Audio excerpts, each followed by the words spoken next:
Eli! So, hello everybody. If we're on, actually, Chris, can you confirm? Are we on? That's always I'm the thing trying that to. that's always the thing I keep There it forgetting is goes. to open up the actual tab to show that we're on. But, but yeah, guys, this is the Kamen Rider Zi-O discussion episode. We're kind of going backwards, like we said, in terms of reviewing shows / talking about shows. Like last time, we had talked about 01 with our good friends Carl and Sono. But today we are talking Kamen Rider Zi-O with our longtime friend Chris Long from Long's Toys. Chris, everybody say hi. aka, Hello. aka. Well, see, I had a much bolder introduction. The man who spends money on everything and is involved in way too many fandoms for me to count. What do you mean? Like Shinkalion, He-Man, Toku, Transformers. Ninja Turtles. Hi, Octonautions. Uh, I said Octonautions. who are you, sorry, Josh? sorry, buddy. Sorry. But Yeah, Chris, thank yeah. you for joining us for this Oh, time sure. time traveling adventure. Well, Thanks for having me. whoever doesn't know who Chris is he's a toy reviewer. He has his own channel. What's I can't English today. Gary, take it away. So Chris Chris is a very nice individual who has agreed to come on the show and put up with our lunacy. Also, Chris, I almost bought toys from Chris one time at Morphicon 3 years ago. That's true. I had them. You asked for them. I went back to my room. I got them, and I never saw you again. I faded out of existence like That's Homo right. Geo. The man, the myth, the Gary. But yeah, guys. So of course, this is an episode talking about Kamen Rider Zi-O. We're going to be talking about several topics, including first impressions, our thoughts on the characters, thoughts on the villains, as well as our positives and our negatives. So just a little discretion. There may be some adult language involved, depending on who has negative things or any How positive things to upset say Gary about. gets. Yep. So obviously, Kamen Rider Zi-O came out in 2018 as the 20th entry of the Heisei Rider era, also the last entry of the Heisei Rider era as we shifted over to Reiwa. So everybody knows Kamen Rider Zi-O was, like when it was revealed, you got this nice kind of like black suit with like the like kind of periwinkle purplish highlights with the pink rider, logo thing on it. Let me just pull out the right watch real quick. So like that. So guys, when you guys first saw it, let's start with Chris because you are our guest. When you first saw Kamen Rider Zi-O, what were your thoughts on it? Just based off the press conference and the initial images that you saw. I liked the suit a lot. I thought it was neat. Definitely, Decade-esque, which I think is what they were going for. Kind of the same color scheme, which was fun. I love anniversary stuff. Like I know a lot of people are tired of it, and a lot of people complain that they do it too often. But I'm a sucker for it. Like every year when they do the past riders and whatever the current gimmick is, I always try to get all of them. Like I love that kind of stuff. So this was kind of a neat idea to go back through. And especially since he was going to have like armors based on all the previous seasons, and they didn't really do everybody, and like you could tell they kind of cheaped out at the end because like Kuga is literally just like red shoulders and his his thing says Kuga, so like Yeah. But they did like the we got the good Forze one, the Guy one was really really cool, so I think it was a really neat idea, and yeah, I was pretty excited for it. Gary? Okay. So when I first saw the show, I was like, okay, you know what? It's a really weird motif. And then we saw like Gaze's suit as well. I'm like, I like Gaze's suit more, and I wish he was the main rider. But no, this is Zi-O. The one thing that I don't like about the suit is I don't like the clock hands as the antenna on the helmet. I know it has to do with the show, but the asymmetry is just so off-putting for somebody who has like a little OCD in him. Okay. Yeah. So yeah, just because we were getting like another like kind of like I love like the suit because of how like sleek it looks with the black. I like the fact that pretty much I'm wearing a normal watch right now. Like it's basically his face and like it's just a watch like splayed out onto the body is essentially what the design is. When they have the characters, Rider for the eyes, I thought that was pretty cool. At the same time, though, like I really want to. I mean, like you see my homemade O's helmet. I really wanted to make a Zi-O one, but I have no idea how I'm going to replicate that just because of having to cut out the shapes. But yeah, seeing, just hearing about like another anniversary episode, like Chris said, going back to time travel, we had not seen that really since, like the last writer that really dealt with time travel in a way was Kiva, I think. With Castle Doran's little time door for whatever reason. But yeah, it was a interesting concept to do. When they were kind of announcing that the past writers and the armors were coming out, like Chris said, I was hoping they were kind of good to show every single one in show, but we were kind of limited. But yeah, it's like the idea of it though, with it being like this supposedly average, ordinary like high schooler who has dreams of being a king in modern society, and then all of a sudden learning that he is destined, or his path is currently predetermined for him to become like this evil overlord, the exact opposite of what he wants to be. Like I think that was a really great concept. So going into that, let's actually start shifting into talking about the characters. So obviously we're talking about Tokiwa Sogo, our main writer. So there's a lot of people who like I've seen kind of like their opinions on Sogo is that it's mid in a way. Like some people love like his enthusiasm, some people just are kind of tired of the whole I want to be a king kind of thing. But Chris, what were your thoughts on getting Tokiwa Sogo as our main writer for this year, or for that year? Yeah, I mean, I feel like he's kind of like a naive character because like he's always like optimistic to the point when it doesn't make sense. And also, just like you said, he wants to be king, but that doesn't really make sense in current society. Yeah, I don't know. I just think like I can understand how some people find him annoying just because like I said, he's just kind of naive at times. And I'll be honest, I don't really like a lot of people form harsh opinions very quickly, and I'm usually just like, okay, I just kind of go with the flow. So like nothing angered me at all. I was just like, okay, this is what we're doing. Yeah, I mean, I thought he was fine. I can understand why people found him annoying, but I didn't really have a problem with it. Yeah. Gary? Oh, he's too peppy. Too peppy. So I'm gonna tell you guys what I told Chenix when I told him I was watching the show and I was slowly trying to get through the episodes because for me at least, Zi-O overall was a slog. He reminds me of that like one like do-goody kid you always had in like every high school class, like, oh teacher, he's doing this wrong. Also his hair was very weird. I kept seeing his hair. I'm like, that coconut head from Messy Classified. His hair? Yeah, I know it's so arbitrary to think about, but I will give him this for all the crap that I'm gonna give Zi-O today. I will say the final like 3 or 4 episodes, I kind of became neutral on Sogo, but 45 out of the 49 episodes, I couldn't stand him. Okay. And also, one other thing. How do you guys feel about the uncle? I know we're talking about the main 4 right now, but I just want to get my thoughts on the uncle out of the way. Oh, Japanese Fred Armisen? Yeah, he's all right. That's... Oh shit! Oh crap! It's Tommy Lulu in the chat. Tommy Lulu in the chat. What's up, Tommy Lulu in the chat.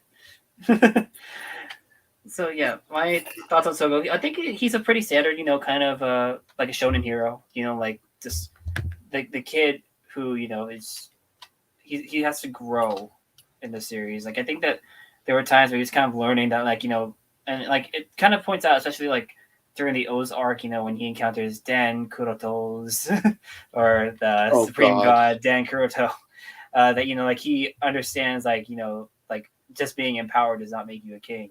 Like you have to be able to treat those that you want to rule over, equally. like care for your citizens essentially is what he's kind of going for there. And then like his whole transition at the end of the series, like when he absolutely is, this is a spoiler for anybody who doesn't see Zi-O, loses it when Tsukiyomi and Gates die, and becomes Omagio, that like he still, like, even in that rage that he has, like he still wants to keep that that desire of being a beloved king. So he essentially erases that path supposedly. I wonder. He feels too dense at times, and the consequences of his actions don't seem to phase him at times. Bug me. Yeah, he kind of just went on in certain periods of times, like especially like because I mean with the Future Rider arc, those were all influenced by him with his weird time powered dream things. So I will give Sogo credit for one thing. When he saw Gates and Tsukiyomi die because of Schwartz, and you just see him go full on beast mode, and then out of nowhere the Omagio driver appears, I thought that was pretty cool. That was an amazing moment. Mostly because I saw a comment, I think it was somewhere else, but the one thing that I will give them is he fought for 45 episodes or 48 episodes to not become Omagio. And then out of nowhere, he's like, yeah, screw this. You killed my two best friends. I'm going to go beast mode in your ass. I'm going to kill you. And then he just mollywops like all the returning villains.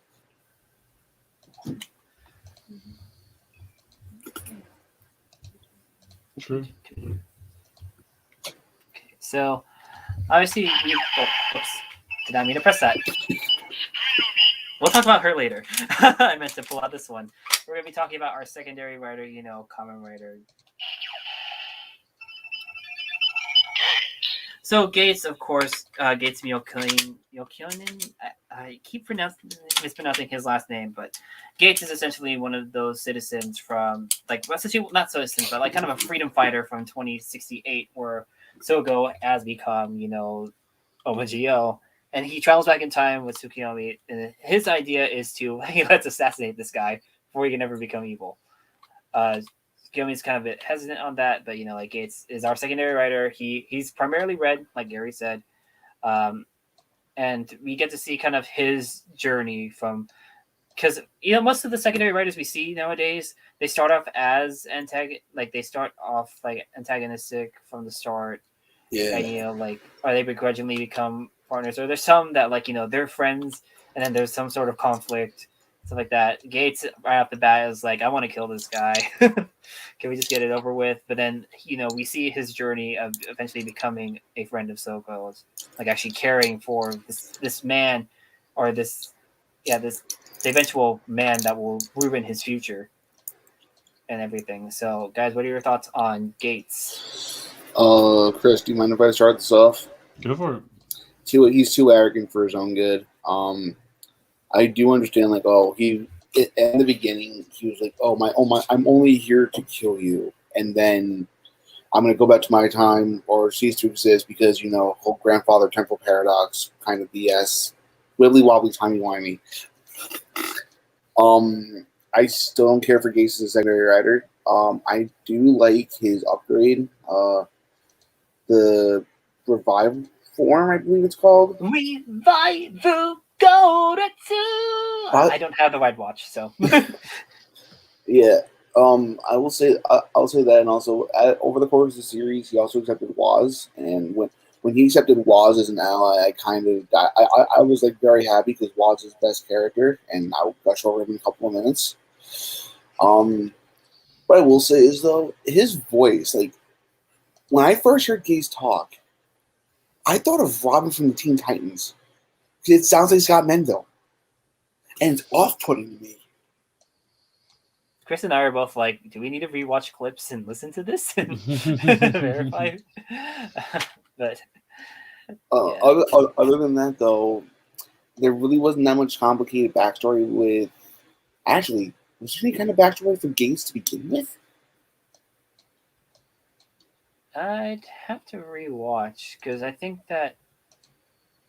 Did they kind of dive into that in his movie when he became Gates Majesty? I haven't seen the movie. I've only watched the series for the purposes of this retrospective. The purpose is got it. You know what I'm trying to say. That's okay, Gary.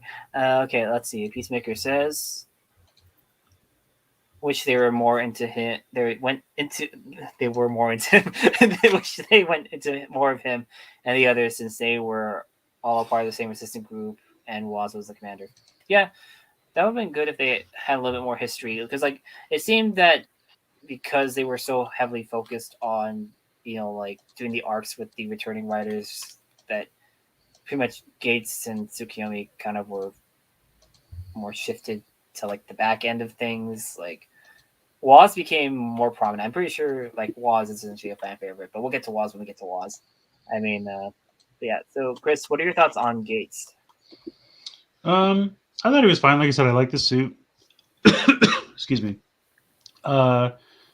Yeah, I like the transition as well. Like he obviously, and I thought they said something about like he lost. Didn't he specifically lose loved ones in the future?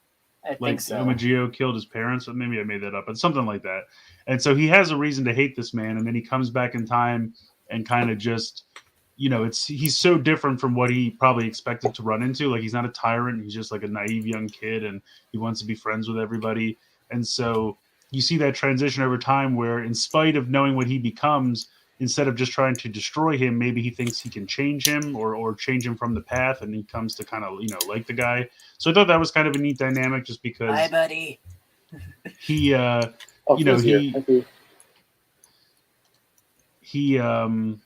you know what I mean? Like he just basically, you see the transition of wanting to kill him to, well, I kind of like him now, so maybe I can change him, maybe I can save him. Yeah. So I thought that was kind of a neat dynamic. I do like though that they did kind of give him like his opportunities to go and like, because when everybody saw like the ride watches, the armor, it's like people were thinking like, okay, maybe this might be just designated for like Zi-O, but then he got to use the Fi's ride watch. He's the one who obtained the wizard. Like he managed to have some focus episodes at least. Like there were past riders that were just for him. Yeah. And that was like, cool, yeah. He got to meet. And some color schemes just kind of go better with him. Like it makes sense. Like Fi's, Drive, Wizard. Yeah. They're more black and red riders, so that goes with his color scheme. So I think it was smart to kind of have them, be for him instead of. Now I think there were only a few that they actually both used, right? Did they both use Build? I think they both used Build. They both used Ghost. And he got Genom instead of X-Aid, which I thought was a fun idea. Yeah, he got Genom instead of X-Aid. I love that suit. I'm trying to think what. If I recall correctly, we never saw Blade in the show. Kiva was never in the show. Yeah, I want a Kiva. I want a Blade. Sogo got to use double exclusively. He got to use double. He got to use O's, because we never saw Gates use O's. Yeah. So, yeah, Gates. He did get some awesome suits. Like Gary mentioned earlier, the revive suit. I love the idea of his White Rush being an hourglass. Yeah. That was pretty cool because we're like, if you guys noticed, like Gio's face is essentially, or at least when they do the henshin, Gio's like ride watch face is essentially like a standard watch, and then Gates is more digital. Mm-hmm. And then Woz is obviously a smartwatch. So let's go into AKA everybody's. It seems like Woz became the breakout character of the show. Like he was a fan favorite. We got to see more than one iteration of him, but this one will primarily be focusing on the one that they dubbed Black Woz for this segment. Yeah, Kuro Woz. So okay, who wants to start? I don't know, man. Where do you start? Just such a goofy character. Like, super fun, though. Honestly, I loved him. I love both versions. I mean, the beret on the White was absolutely ridiculous. But, yeah, I mean, he's just, he's literally just there to be the cheerleader for Zi-O. And it's kind of like, if you think about it, Woz is the devil on his shoulder trying to make sure he becomes the Demon King. And Gates kind of becomes the angel on his shoulder trying to steer him away from it. So there's that kind of dichotomy. It's really funny when you think about how their placement in Trinity. There you go. There you go. I didn't think of it like that at all. we are supposed to know about this, by the way, at this point. So, Yeah, it is okay to know about Trinity. can we get an EYA in the chat? EYA! But yeah, he's just such a fun, he's like every time he would transform, he would just be there to kind of do his little introduction. And it kind of is like twofold. Like it explains a little bit to the viewer if they're not familiar with the rider or whatever's going on or what form he's taking.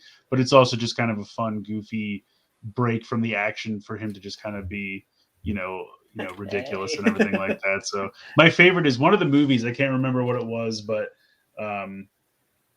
one of the villains transforms or something, and Woz says something like, "I'm sorry, I have no intention of celebrating your birth," and then he transforms and starts fighting him. And I just like, I think you're thinking of the Reiwa, the first generation, when he's fighting Jin, or when they see Orbi and Jin. Whatever one it is. The average Gatsby's here. He says EYA. EYA! But yeah, like, because, I remember that fight, because, it's him, Tsukiyomi, Gates, they encounter Horobi and Jin. Horobi and Jin transform, and then, he says that exact line, so, that's a good moment. What are your thoughts on him, though, when he obtained the power of Kamen Rider Woz? Okay. Obviously, in this instance, again, spoilers for everybody who who hasn't watched the show yet. There, like we mentioned, there's 2 versions of Woz in the show, at least. There's a 3rd version in the stage show, but I don't think any of us watched it here yet. But yeah, the main version that we know is dubbed Black Woz, but there's the other ones in White Woz, and White Woz is the initial user of the Woz Ride Watch and the Beyond Driver. So when you saw Black Woz obtain the power, what were your thoughts? Because I think that was just incredibly crafty and awesome moment. I will say this much. Before I talk about the Woz suit itself, I love Black Woz. He's like the perfect, like, I think the best word to describe it. He just does so much for the show. I feel like the show would not be trying to think of another word here. Tolerable without Woz. I love how every time Sogo got a new form, he just says EYA. And I love the entire character design because it's like, oh, he's supposed to be the prophet and he's supposed to be like bringing Sogo to becoming Omagio. And then you have White Woz, like, no, I'm gonna use Gates to destroy you to prevent that, and I'm just gonna keep calling him Waga Keiseshu. Gatsby, I like your thinking. Welcome to the First Episcopal Church of our Lord and Savior Black Woz. The suit itself, though, I will say this is a nice contrast between like old school watches versus digital watches. I love his design from the moment we saw it in like the episode trailer. Yes, Henshin. I am speaking about Woz. EY. And by the way, the perfect person to play was Kisei Watanabe. Amen. So we kind of interrupted Chris though, because Chris was still in thought. Sorry, Chris. No, you're fine. Go ahead. But yeah. And also, I one thing I want to say. Out of all 4 forms that Woz had, I say Shinobi's my favorite, and then Ginga finally, and then Kikai, and then Quiz. I didn't like Quiz at all. Quiz was kind of the odd one out. Yeah, like I asked earlier, when Black Woz obtained the power of becoming Kamen Rider Woz, like honestly, I was hoping there would be a palette swap for the suit though, just to kind of reflect it. I mean, yeah, it's a nice suit, but I would have. I don't know if you guys ever saw like her artwork, Eel Space Whale, Cat. She did a Black Woz where essentially all the silver was replaced with black, all the blue was replaced with green. Like I think that would have been cool to have that kind of that difference to see. But yeah, it was really cool though, like that how he managed to trick White Woz into giving him the power because he didn't specify. the issue was, with White Waz's whole, manipulation of events, he forgot to write down specifically which Waz could get it. So I think that was that was an awesome moment, just for him to kind of, trick him into doing that. But yeah, so Waz, obviously, our prophet. Gary, you forgot to mention one of his best EYA moments was the O's armor when he did not say EYA. He started off his speech with "Happy Birthday." Oh yeah. Kikai was pretty great. I just because he's voiced by Tomokazu Sugito riding a scooter with mad Gintama vibes. Okay. Yeah. But yeah, Waz's forms. I'm kind of in agreement that Quiz is the weakest in terms of appearance. Ginga for me though, I kind of didn't really like the design of the helmet on it because you kind of have this break on at least Waz's helmet around this area, but then he kind of loses it when he goes Ginga. It becomes more smoother kind of in a way. I mean, I like the rest of the suit though. Just having the little planets and the sun and the cape, the little Ginga stuff. Shinobi, obviously, I love purple, so my favorite thing. Kikai, I think, was a nice suit as well. But yeah, Waz, I kind of agree with the statement that Peacemaker said earlier. He did become a little bit more of a meme over the time, but at the same time, he still kind of kept the story, going through.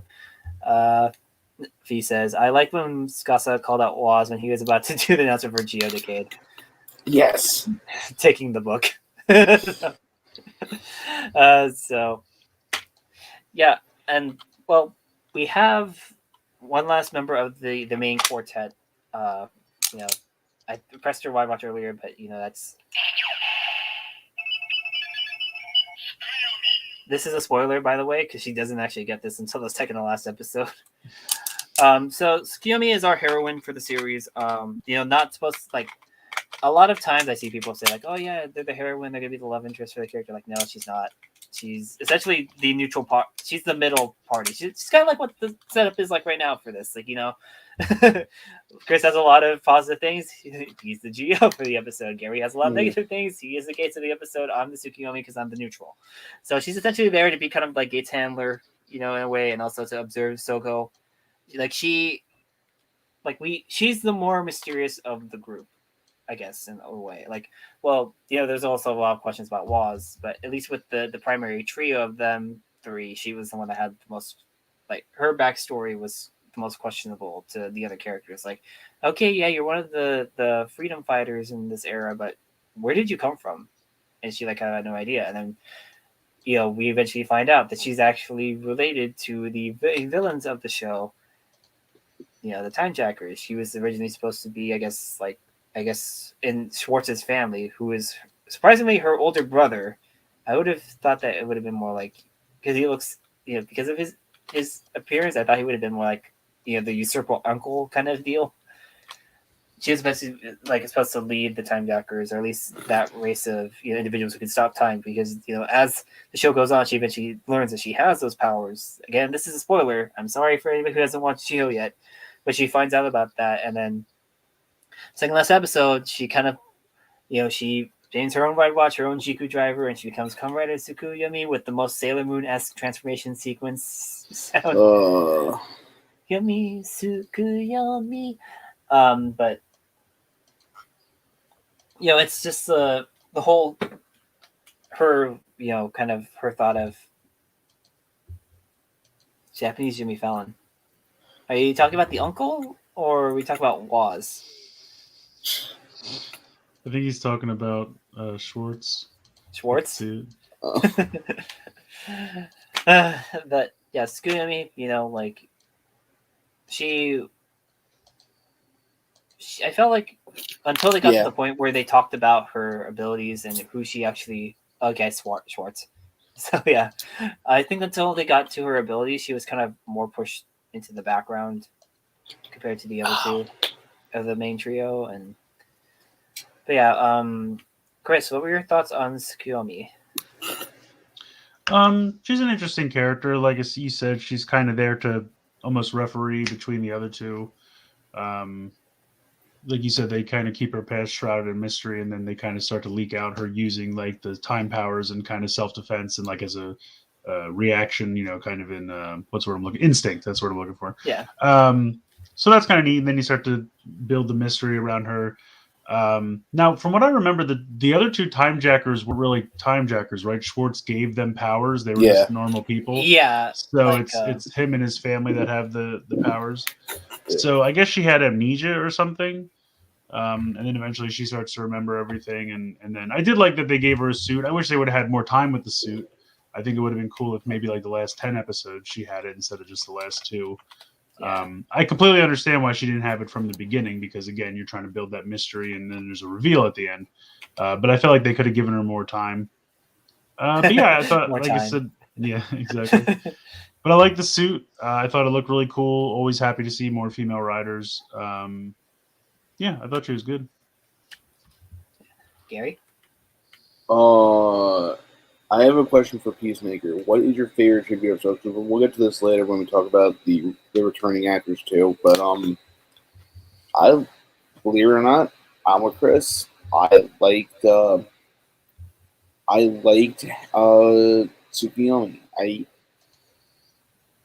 I like the fact that even though Gaze was the one to come back in time and say, my only goal is to kill Tokyo Sogo, she was like, no, I think we should try to help him not become Omagio. And we should just try to help him, reject the future. She was going to take the more reasonable, more humane approach to. Yeah, that's what I like. And also, since you're talking full on spoilers here, I love how at the end of the day she was the one to ultimately kill Schwartz. With one rider punch made out of pure cosmic moon energy. She is Sailor Moon. She is the one. I actually made like a little jingle a while ago for like female riders for her to have like her own version of the Grand Geo Ride Watch.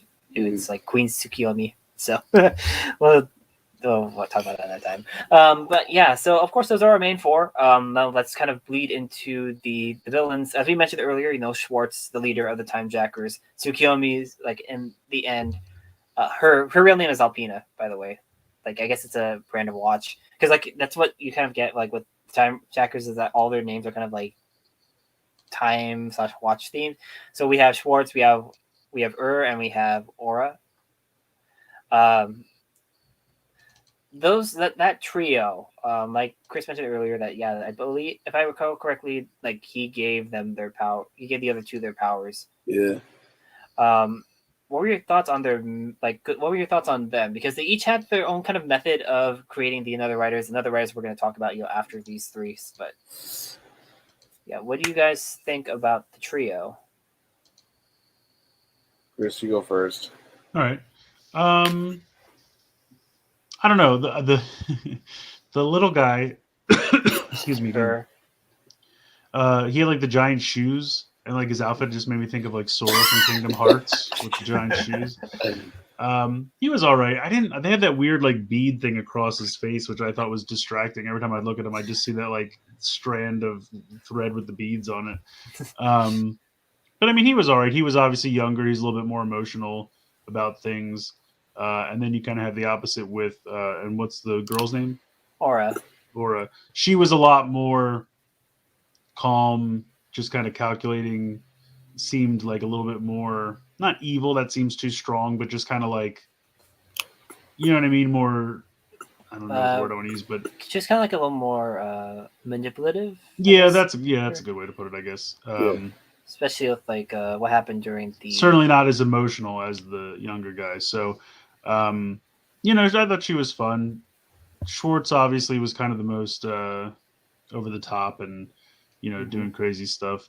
But yeah, I mean, it kind of felt like in the beginning they're just really a plot device. They're there to make another rider so that they can do the anniversary gimmick, and then they kind of dive into them a little bit more towards the end, and then they bring in the Tsukiyomi connection and everything. So they kind of got fleshed out a little bit more towards the end. But yeah, those they're fine. I mean, like I said, in the beginning they're really just kind of there to be the villain and ham it up and really just facilitate the another rider so that they can bring back the old actors and everything.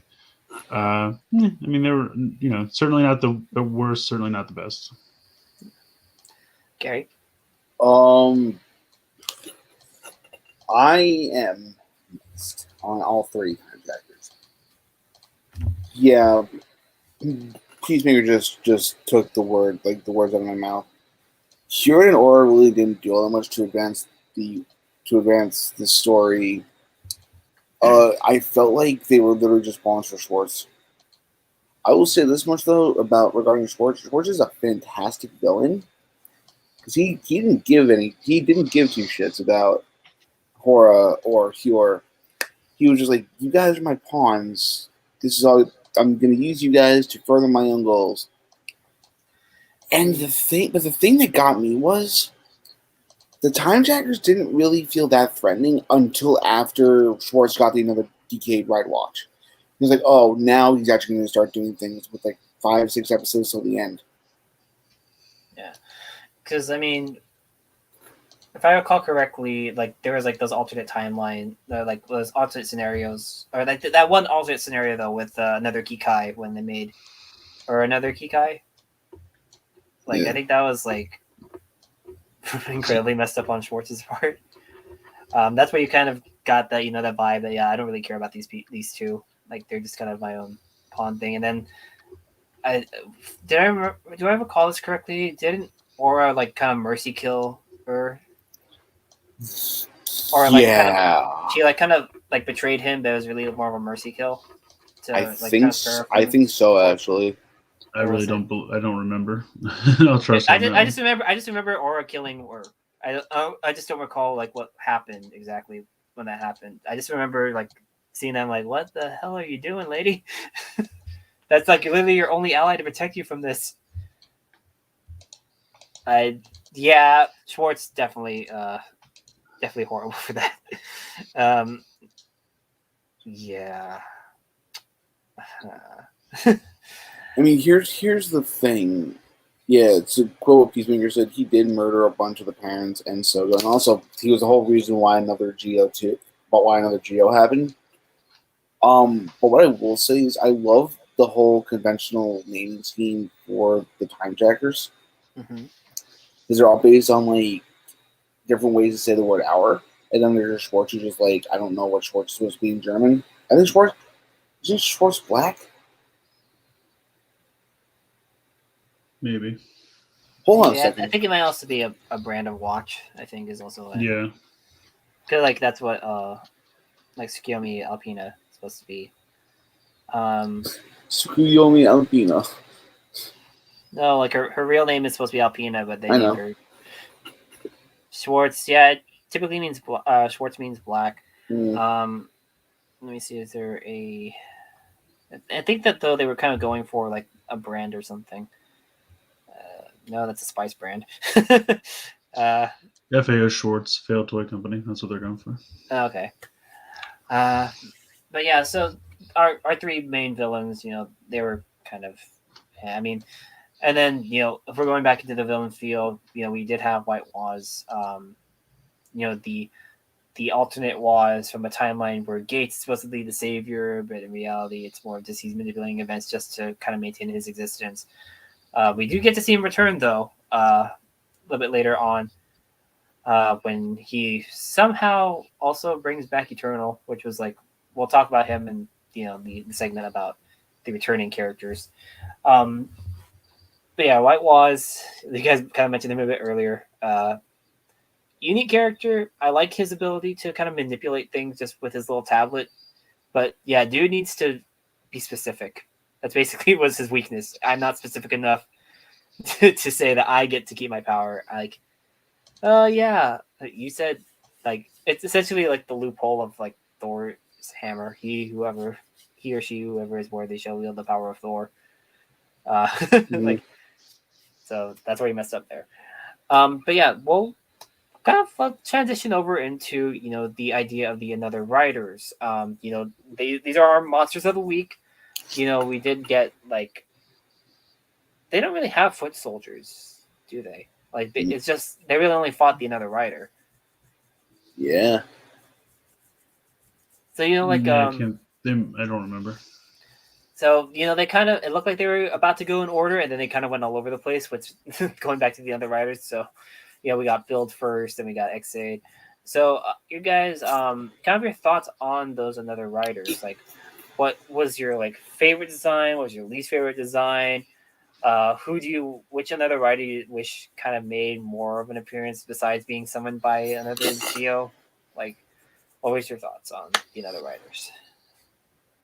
I'm going last because I'm gonna go. I'm gonna gush about these guys. Okay. I don't know my favorite one. I wasn't a huge fan of most of the designs of the Another Riders. Okay.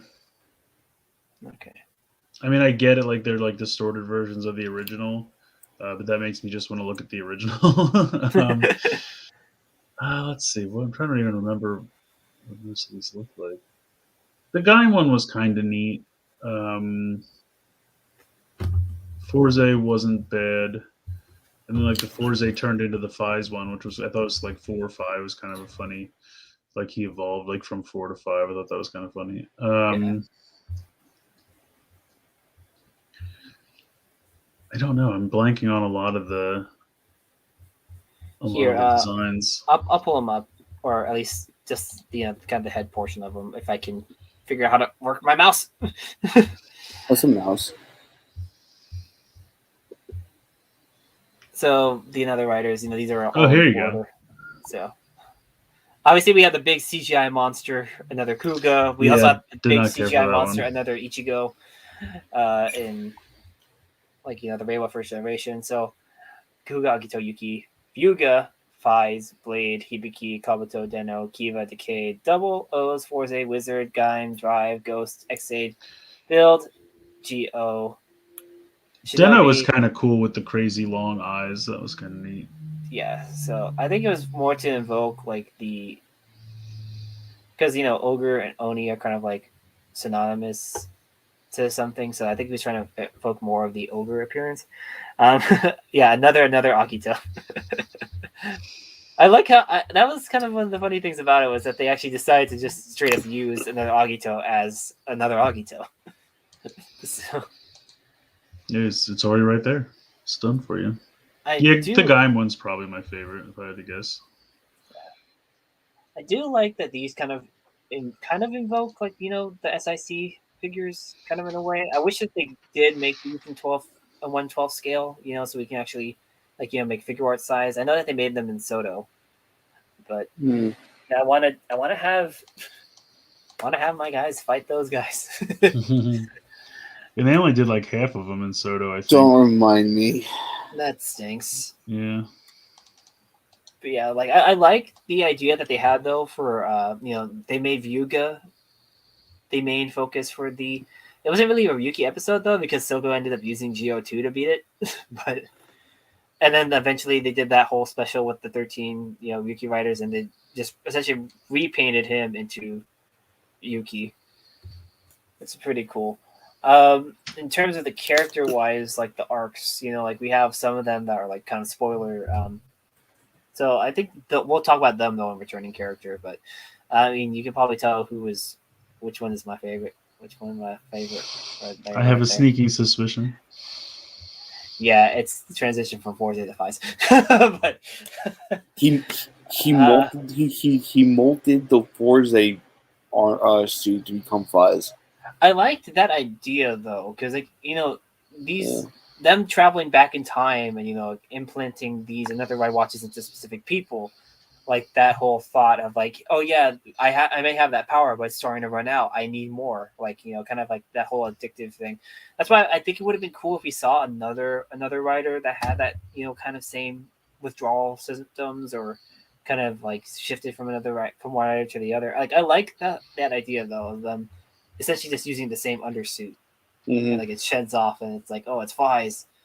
But then that gave us kind of the opportunity for that dual fight in the time, when Gates was with the Fies armor fighting another Fies in the past and then Sogo with the Forze armor fighting the Forze in the future or in the present. That was just that was a cool dynamic there because then it kind of reminded me of the the Megumi and Yuri Aso fights in Kiva when they're fighting the lion or the Rook Fangire, like like in that moment, like oh yeah, she like Yuri does that injury and then Megumi like attacks the same injury. Like I like that parallel, like having those fights, having one fight actually, create consequences for the other fight.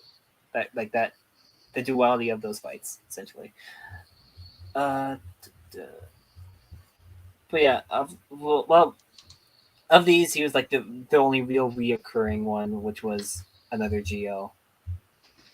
This guy here, this ugly mother, right here. The whole idea of like Schwartz wanted to make another king, so he found, I guess, essentially Sogo's antithesis and gave him. I like the idea of them giving him or having him come back and having another Geo2 powers. I've seen the pictures on the stage show of another Oma Geo, and that no. I just don't like that thing. Here's what I'll say also, kind of, as much as I love the other writers, what irked me was, at least in the beginning, until I want to say around the time where another Geo got introduced, if there was another writer, like present in, like, let's say X8's time, he wasn't X8. I didn't like that. You didn't like the idea of, like, oh, if they become the writer or the another writer. Oh, it took their powers away, you're saying? Took their powers. Yeah. Well, essentially, it was taking their history away.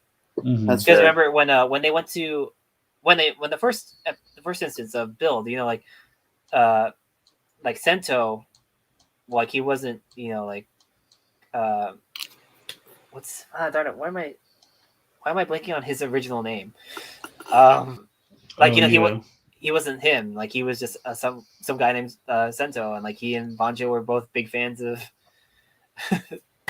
random things. Like they didn't have that history anymore, and like it was weird though that when they because X8 was still a doctor, like Emu was still a doctor, like but another X8 was still around. Like that didn't take away his history of that, but it essentially just took away his powers in that instance. Yeah, like a lot of these things, like. I like when the Forza arc, Forza gets the powers, you see Gentoro fighting, and all of a sudden he just changes back. He's like, what? Huh? Yeah, the whole idea of mucking. Okay, let me pull up Peacemaker's comment. Yeah. Sure. I'll stop the screen share. Yeah, the idea mucking history. I was just going to say, I kind of agree with Gary. Like, I would have liked to see, like, X8 fight another X8.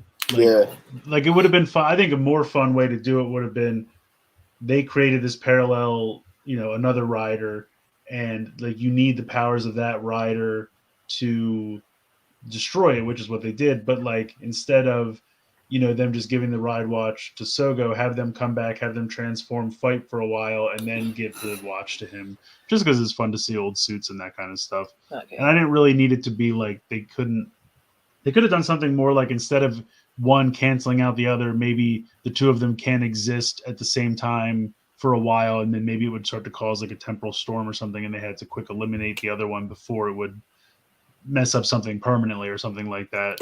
I don't know. With time travel, there's so many different things you can do because there's no real rules, you know what I mean? So you can just kind of do whatever you want. That's what I kind of liked about when we saw at least the Agito, Hibiki, and Kabuto arcs. Like we got to have Agito come back and fight against the other Agito as we got to have. Right. We had and that was the thing. Yosuke become Hibiki. They kind of broke their own rules. Like they made up this rule and then they would break it because like didn't Ghost come back and use his powers too? So I'm like, what's the point of making up these arbitrary rules if you don't even live by them? Like that, I think the inconsistency is a lot of things that bother most fans because. Like it's like, okay, this is the rules you made up. I would have chose different rules, but whatever. But then you're like, well, if we wanted to do this, so we just threw that rule out the window. And it's like, okay, well then what's going on? Like you have to have some level of consistency. Yeah, because I mean, like we at least got. Yeah, he did. Yeah, he did. Gods aren't affected by the power of time manipulation. Well, that and like Alien God, I guess, doesn't really apply to whatever the time jackers are. I mean, because I don't recall, were time jackers just like kind of like the singularity point idea of like them just being another species of human that exists from a different timeline? kind of deal, or were they mentioned, or I'm not sure. But I don't. yeah, so yeah, the Another Riders, awesome concept. Like I said, make them into figure arts, or at least some third party company make like 1/12 scale figures so I can have them.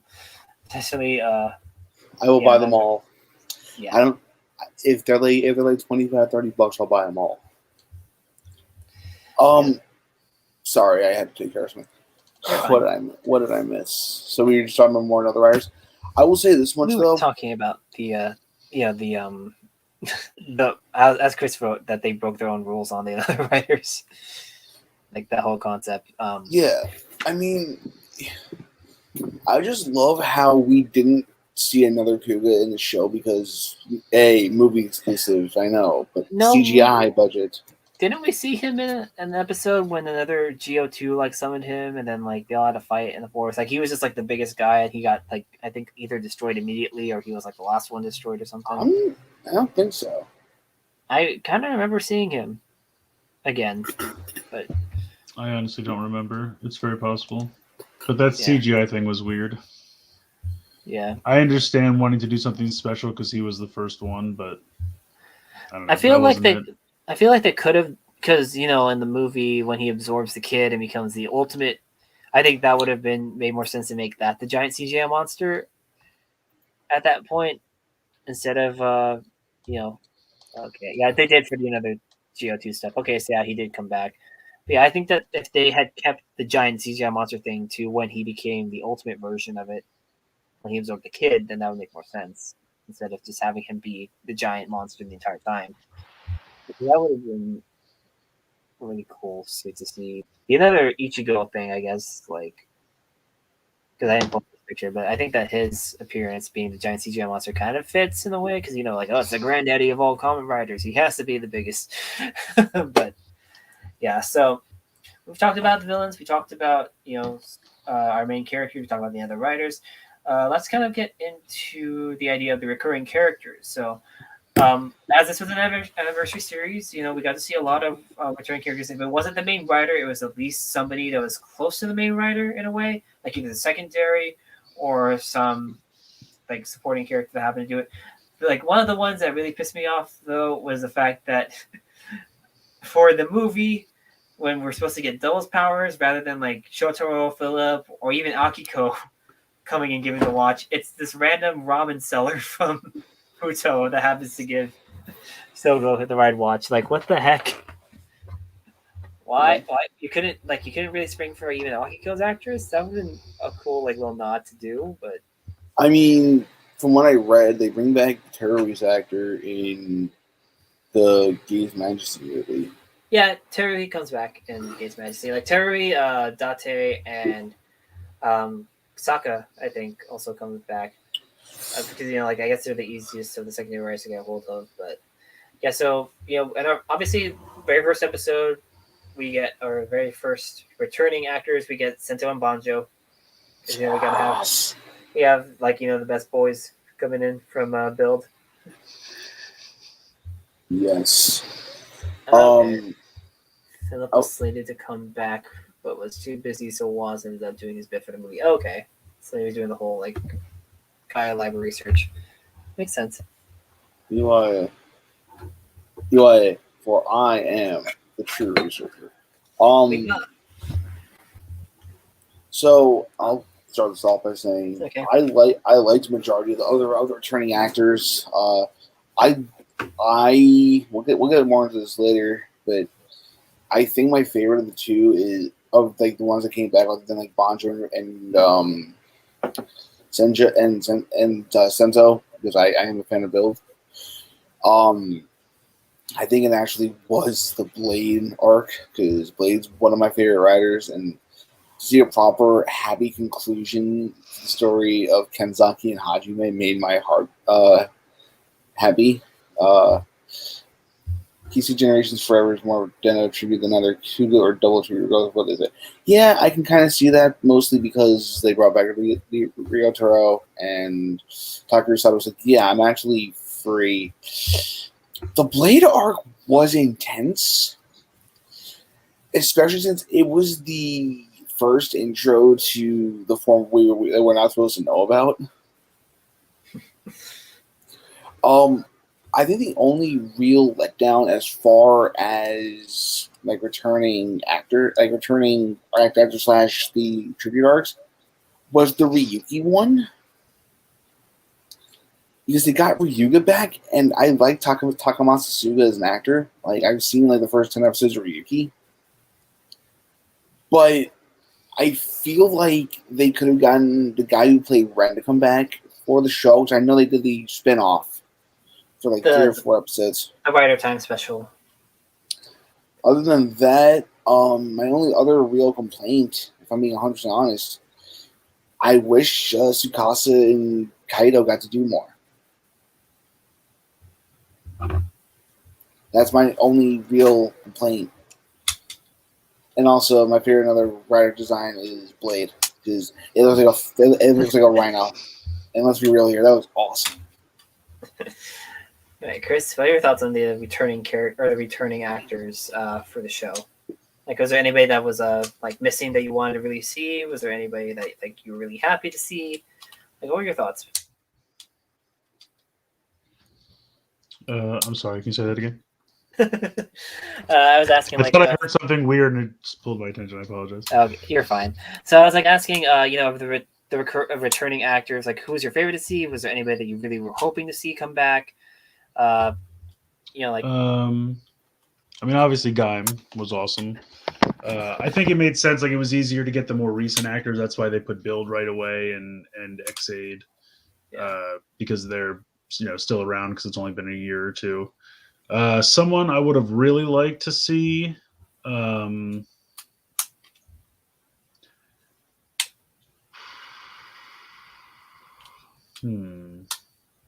Well, I feel like they could have done Otoya because Grease was still handy, so they could have had him pull double duty. That would have been fun. Plus, that would have been a way that I think they could have done this, and what I would have kind of liked to see, and this would have been obviously more budget and everything, but have Sogo have all the main riders, have Gates have all the secondary riders, so he could have forms based on secondary riders. Mm-hmm. Or if you didn't want to do that, you could have the secondary riders come back and wear the old suits because their powers wouldn't be compromised by the other riders. So, like, if they did a Kiva episode, he could have had like a Toya come back and use Ixa while he's fighting with the listen to me, Kiva Ride Watch, and that would have been something like that could have been really neat. So I feel like, well, we did get Gatak came back because I guess they didn't for the Kabuto. Yeah, so and that was fun because like then we got to see him transform. You know what I mean? So like that's what I would have liked to see more of that. Just more suits. The ones that are still holding up. I know some of them don't look as good these days, but yeah, I would have liked to see really just anyone they could get. Really, I love when they bring back old actors and stuff like that. It's always a good time. Yeah, I mean, like one of the big ones that I really like. Obviously, I mean, you guys know I'm just gonna keep spamming because it's my favorite series. Is Zi-O's arc, just because they decided to rather than have just like because the past few episodes we just had random individuals being the other writers, they decided to bring back like I believe is like the exact antithesis of Eiji, which is Dan Kuroto, the meme lord / the most like. If you think about Eiji's whole ideology of being like selfless, wanting to help protect people and stuff like that, you have pre heel face turn Dan Kuroto, the guy who willingly infected the child just because he was like, oh, you have better ideas than I have. They decided to pull him out. I love the fact that they brought back both Hina and Eiji, and Eiji, does have that little nod to Ankh with a little the red feather on his clothing, and the fact that he also gave him not just the O's ride watch but the Tajidor ride watch, which I still need to find. That's cheap anymore. You can find it on Mandarake. Yeah. So I like the idea that you had Chris, but at the same time, I think that it would depend on which secondary rider it would be, because some of the other riders, some of the secondary riders, their powers are kind of influenced by the same thing as the main rider. I guess when they start shifting away from, they don't have the powers anymore, or they don't take away the powers anymore, that's when they could have for sure brought the secondaries in to kind of help out. But yeah, the early episodes like Banjo and Yuga, or Banjo and Sento, because Banjo's whole thing is that well, would that technically be? Because that's the big question I have right now. Thanks for making me think of this. If Bill doesn't have his powers though, they just take it away when Sento's past self. I still can't remember his name. When he created Takumi. Takumi. Thank you. Katsunagi, Takumi, I believe. When if you take away the moment that he built the build driver, you still kind of have Evolt floating around there somewhere. So maybe Banjo could still have his powers. But yeah, I guess that's true. And maybe I would have liked it more if they just stole their powers and not their history. Yeah. So I guess they could make it work though. They could do some tweaks. I still think one of the biggest cop-outs is, and I know Peacemaker said this earlier, I don't like how they used the another Akito suit for another Akito. I'm sorry. Really? Yeah. Here's the thing. I acknowledge that another Akito was, a very good suit, and I haven't watched Akito in 2021. I haven't watched Akito in about 5-6 years. But I can acknowledge that another Akito suit is phenomenal. I just don't understand why it was used as another Akito suit. Just for a joke, I would assume. Yeah. Comedic purposes. I did have a question for the two of you while we're on the subject of the other riders still. Mm-hmm. What was your least favorite design? And there can be multiple answers. Least favorite another rider? Yeah, I have 2 answers for this one. Let me pull up the picture again, just in case. Let me just. I remember there was one that I thought was really creepy, and I can't remember which one it was now. Was it another Kikai? Was that the wood one? Yeah, that was the Parasite one that took over here, I think. Yeah. So here we have. I definitely did not like the CGI Kuga. I didn't like the CGI Kuga either, and I didn't like Kikai. Surprisingly enough, though, I love Ghost. Ghost reminds me of a heavy metal album cover. Yeah. There was one of them that I thought had really creepy eyes and teeth. Hold on, scroll up again. I think maybe. No, none of these are really what I remember.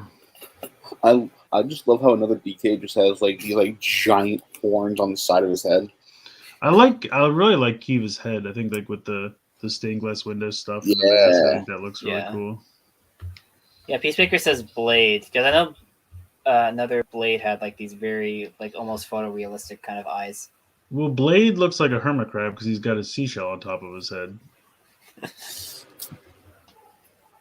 Yeah, I don't know. I'm not seeing the one that I remember.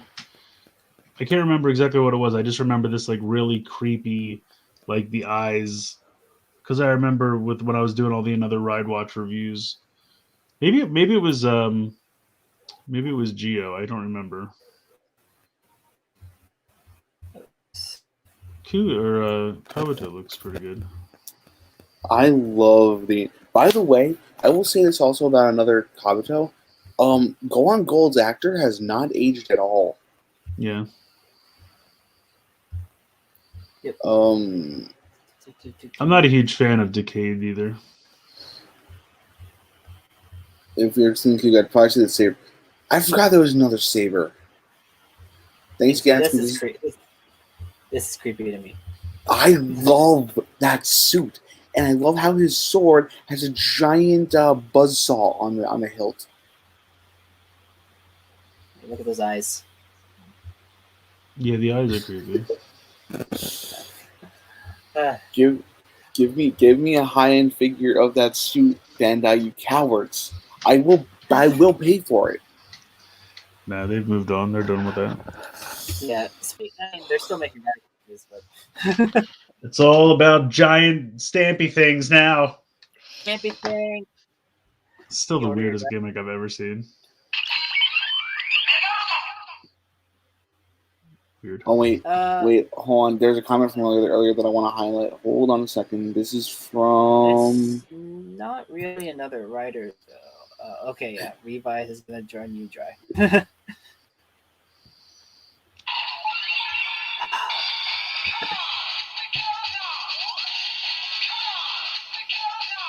This will be in your head for the next 3 days. Oh,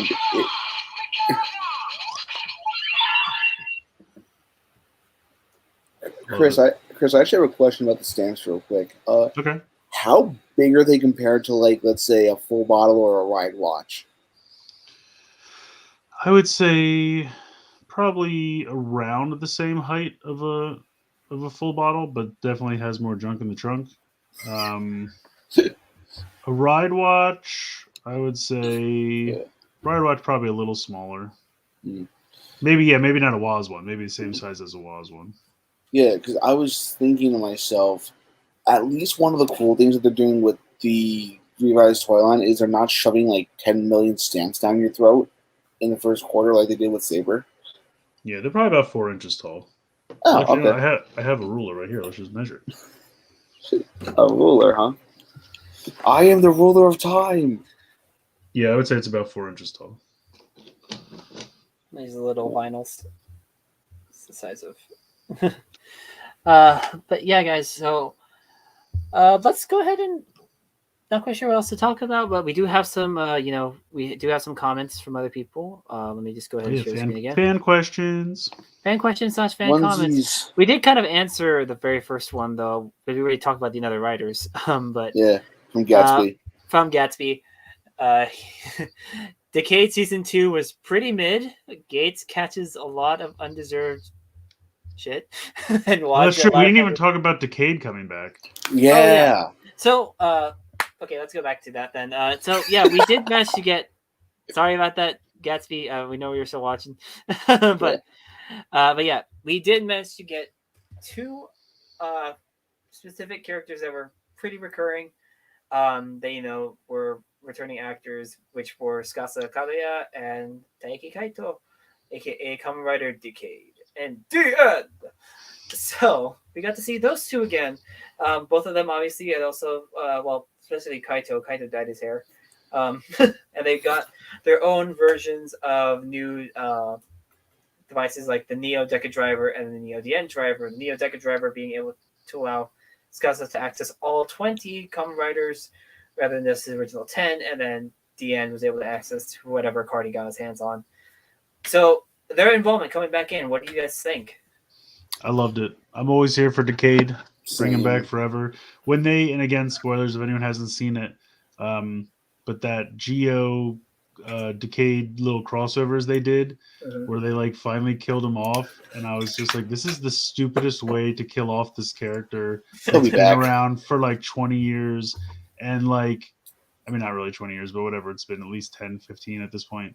And I'm like, you keep bringing him back. He always comes back for everything. I love the actor. I think, the character's just so fun. And then he's like, well, my journey's over. He just falls over and fades away. I'm just like, what the hell is this? So, but I think they already said that they're bringing that back, I think, or, dialing it back, whatever you want to say. I think they said he's coming back for something in the future. I can't remember what it was. I think it's just that the actor's ready to just, kind of move on. But from what I've heard, Masahiro Inoue loved it. But also, I want to just address Gatsby's comment. This is what happens when you don't say thanks to the bus driver.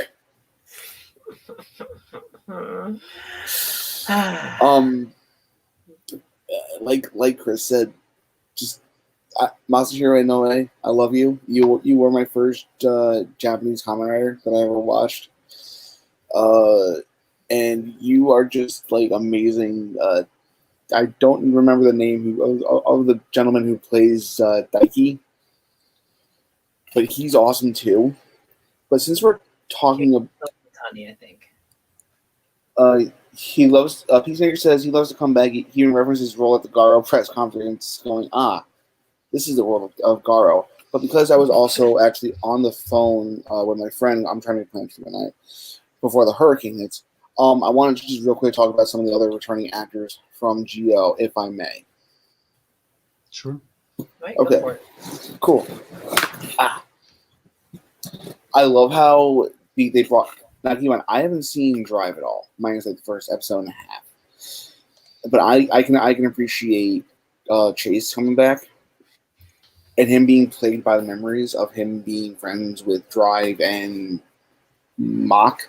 I almost said Chaser, bro. We're talking about Chaser. I like how they brought him back, and that man has not aged today. Also, That's you know how Captain America is America's ass. Chaser is Japan's ass. Yes, he is. Yuichi Nakamura has not aged a day. Also, like I love how we played both Hibiki as well as Sakurai from Deno. And another one that I really liked, just in general,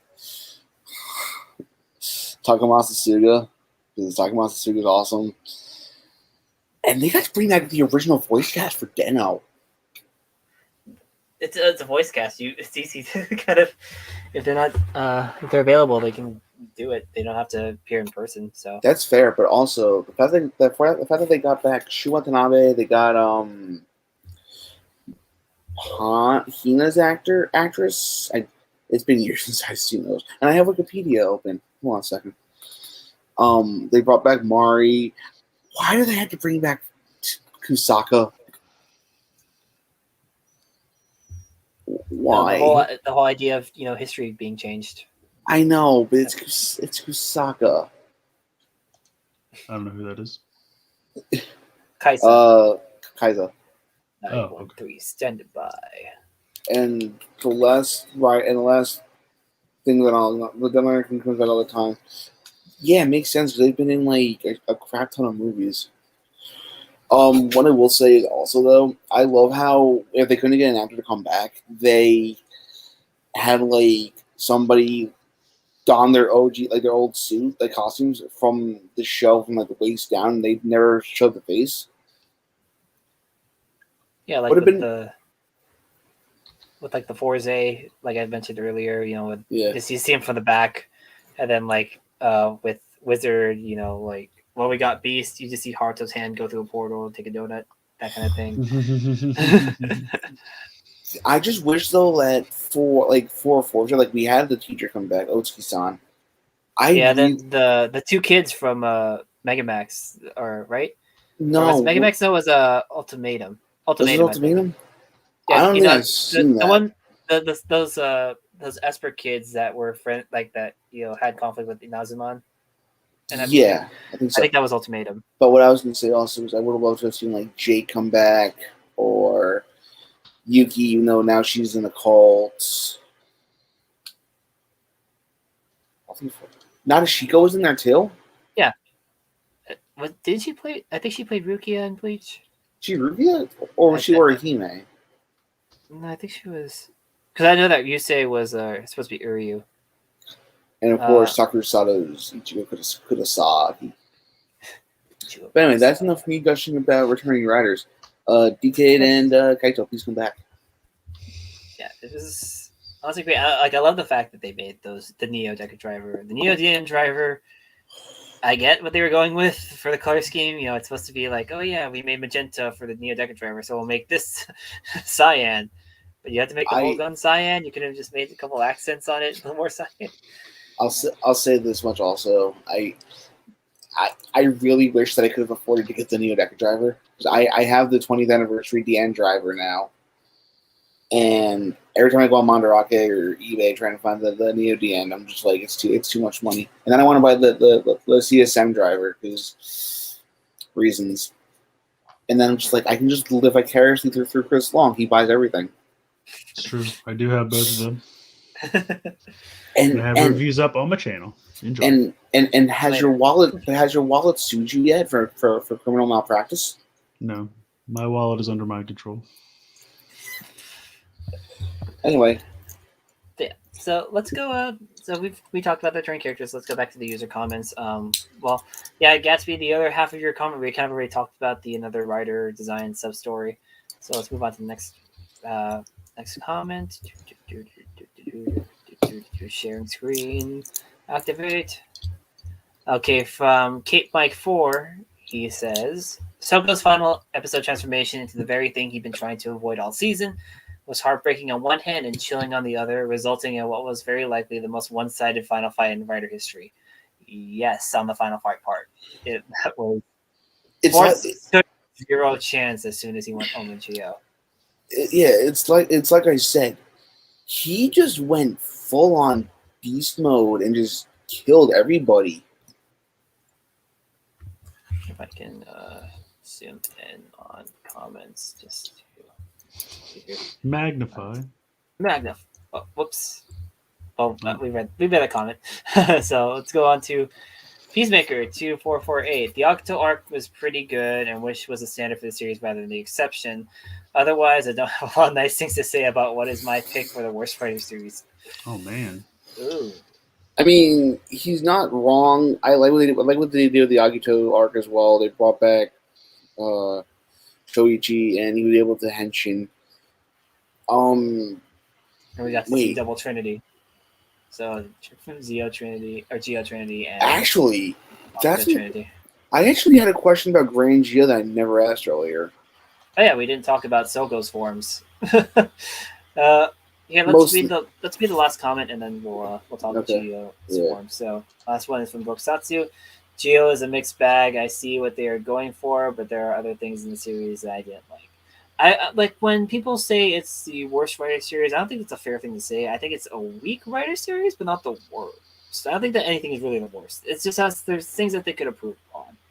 That's where I'm kind of in this whole neutral stance of things. But I definitely don't think it's the worst. But yeah, some definite tweaks could have been made. Yeah. So we were about to talk into Geo forms. Let me pull up Geo's forms. Let's kind of go over the pictures of them. But because we have a whole variety of various forms. This is a cool collage. Let me pull it up. But yeah, we have of course Geo's base form, which is the black, the magenta, and the purple, like the light purple. Let me pull up this real quick. So his base form is Geo. His kind of early series power up was the decayed armor, which beat out how the others were kind of designed. I liked the whole idea of that kind of that plate. iPad on his face. Yeah, the iPad on his face that would load with the different images. It was kind of weird though, him getting like the barcodes were replaced with the other or whatever Ride Watch he was using, and they were always the mid-season forms, kind of in a way.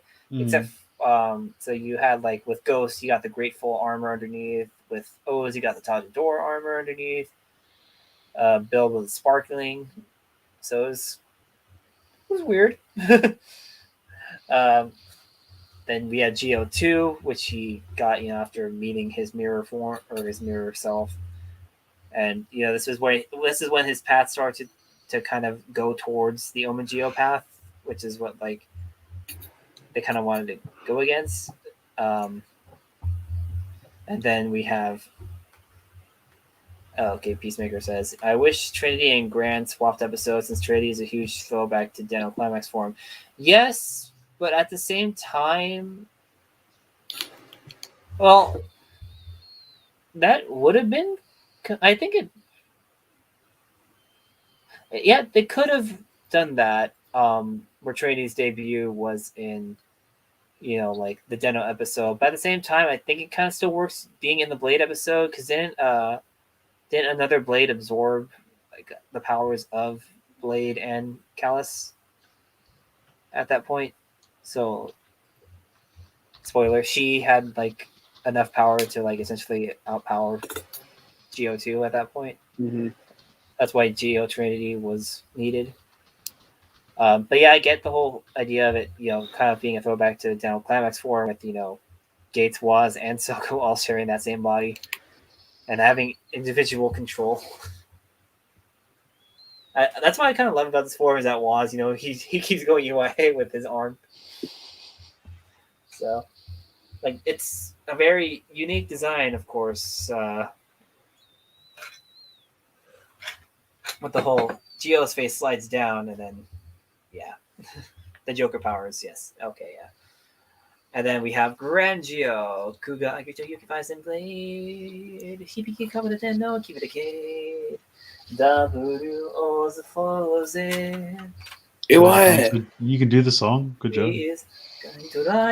Ghosto, Exedo. I can do it in the voice, but because we've been talking so much, I've kind of strained my voice, but I can't even do it at all, so. This ride watch is shiny, and I like the fact that it actually has all those parts that fly out. Because the thing is, though, it's like it's a beast, it's massive, and it's a little bit hard to if you don't have a stable belt, because I can't really tell from up here, but I do have a belly, so having to put on the driver, I use an extent I use elastic for the belt piece, so yeah, it doesn't really sit. So when you put that big old ride watch in there, you try to do the henshin, it flops a lot. So I'm just like, but yeah, Kuga Agito Yuki Fai's Blade, Hibiki Kabata Deno, Kibetake, W, Ozfoze, Uzado, Gaim Toraivu, Goso, Exedo, Bildo, Iwae, Kamen Rider, Grando, Gio, are all golden form here with all the little rider statues, and he can press them and summon the other riders or summon their weapons, or he pulls them from specific areas in time too, which is why it was pretty hilarious during the final fight with Schwartz when he pulled out, he pulls out Extreme, he pulls out Infinity, he pulls out Tajador, which is, brings up the whole final form debate. He just pulls out Guy and Pine arms. Out of all the forms, he pulls out. Yeah. That was to specifically destroy the Tajadol final form debate. Like, no, there is no rhyme or reason. Here's Pine Arms. That's not the final form, so shut up. And then, of course, his evolution into Omagio, and then his 11-hour superpower kind of form is what I see people kind of call it. Is Oma form, which is he uses an Omagio ride watch to transform into this, pretty much purified looking version of William Shakespeare form. William Shakespeare form. He's got that puppy thing around his neck. No. It's his Judge Judy form. Judge Judy form. Yeah. Think about it. Judge Judy in her gown wears the doily thing around her neck. Yeah. Or hell, even Justice Ruth Bader Ginsburg. Don't speak ill of the dead. I'm not. Anyway. Yeah, guys. So Gio's forms. What do you guys think? All right. I'll start by saying they become progressively more and more gold. So my headcanon now is that he became gold member. He went back to the past and became gold member in the 1970s. I like gold. No, but on a more serious note, I think out of all these forms, my favorite form has to be Omagio, mostly because of the black and gold color scheme, and as we've established by the fact that I own some black and gold Sentai mecha, I like black and gold color schemes on anything. Geo2, I hate. Just burn that form to the ground. I hate. EB will not be happy with you. It's EB. I don't care. Chris said that he has head around 2:30. That's fine. We can cut it short. I mean, you guys are welcome to go without me. Well, this is this is our final part of the discussion. So I mean, Chris, what are your thoughts on Gio's forms anyway? I like him. Like I said, I always like the base suit. Geo2 I thought was perfectly fine. I like that. He has kind of like the Roman numeral on his chest there with the two watch bands. Not a huge not a huge fan of the decayed form. Also, I don't know if you guys probably younger than me, but if you remember Thundercats, if anyone remembers Thundercats, when Mum-Ra would transform, he would say, "Transform this decayed form." And so whenever someone says, because he's like a rotting mummy, so if someone says decayed form, all I can think about is Mum-Ra's transformation. I like it. Trinity, it's a little bonkers, but it's like kind of bonkers in a fun way. It's very bright and very colorful. and at least it has symmetry with the head on each shoulder and everything. Yeah. Grand Geo, I don't know. I go back and forth. I do like that it's gold and it has the little statues of everybody. And I like how he would just kind of, like you said, tap a statue and then that guy would shoot out and then tap a statue and then they could fight with him. That was fun. Yeah. The Judge Judy form, as Gary calls it, not a huge fan of that. Don't hate it, but just I didn't need it. Omagio is cool, I think, because you got the black and gold, and like you said, black and gold is always a classic color combination. I mean, that always looks good. Plus, he has kind of a more like deep red for the visor, whereas everything else is kind of pink, but to kind of accentuate the evilness of the form, it's got that kind of blood red, which looks good. So I don't know that I need the giant clock hands as the like weird cape thing he's got going on back there. I mean, it's okay. I don't hate it, but yeah, I would say probably like the regular form is probably my favorite out of all of his. I just think plus honestly, I like his the various Ride Watch forms. Like I like the Guy one a lot. I like the Forze one. Trying to think some of the others. I really like the Drive form for Gates. I thought that looked really cool. Fies looked really good as well. And I really love the Genom when Gates uses the Genom Watch. I love really Genom. Good. Yeah. All right, guys. So we do have. I know if we have kind of gone over our usual time frame anyway. So we'll go ahead and cut the episode here. But Chris, before we go, do you want to kind of plug anything that where you're? Oh, sure. Thank you.